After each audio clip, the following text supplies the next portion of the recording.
Chapter 25. Here Be Dragons.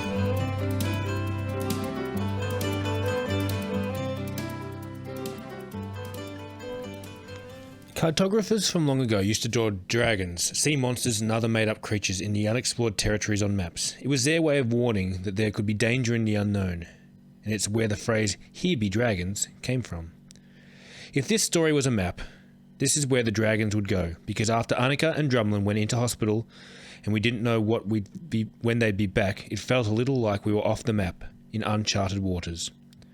Sam and I didn't talk on the bus to the hospital. I let him take the window seat and he sat the whole way with his forehead pressed against the glass.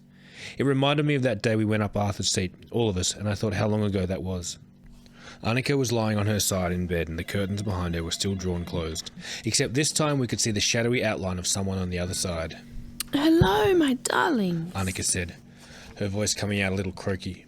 She put an arm around her stomach as she slowly and awkwardly moved herself up a little on the pillow. Sam went to her side, but didn't make a move to touch her. She had a few more tubes stuck in her hand and running down to a machine by her bed, and another that was tucked down her nightgown and stuck to her chest. "You just missed Luca and Penny," Annika said, looking at me. "They popped in during their shift." I nodded, but hung back by the door, watching as Sam sucked on his bottom lip, pushed his glasses up his nose, but still didn't try to touch his mum. "How was school today?" "Good," Sam said. "Mr. Curry let us take a nap in sickbay." Annika frowned, but then smiled it away before Sam could see. Well, that was good of him. You've had a big couple of days. Were you tired during class? Sam shrugged and kept looking down at his feet. "Pull that chair up behind you, Samwise, and tell me good things," Annika said. He pulled the chair a little closer and sat. To me, Annika added, "Fred, there's a chair here on the other side. Come grab it." So I slowly walked into the room and went around to the other side of Annika's bed, while she took Sam's hands and he quietly started telling her about his day. The partition between Annika's and the other patient sides of the room were like shower curtains, thin white plastic. I could only make out their shadow, but as I bent down to drag their chair over, I heard the soft sound of them crying. Whoever it was sounded like a woman. She was trying to take deep breaths.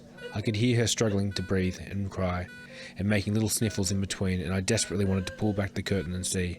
But all I could make out was from her shadow was that she was lying down with her head burrowed into a pillow, trying to muffle her cries. "Fred." I jumped a little when Annika whispered my name, and when I looked over to her and Sam, she frowned and motioned me to come away.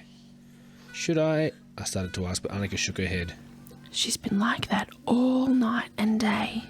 She sighed, and then moved herself again to get more comfortable in bed. "Is she alright?" I whispered. Annika looked over her shoulder, then back to us, shaking her head again. "She's from the Haven." My eyes must have gone wide in shock because Annika explained. "I tried talking to her last night, but I don't think she knows much English, and my Albanian isn't exactly great." "But why is she here?" Sam asked quietly. "Same as me. Annika said. She's having a baby."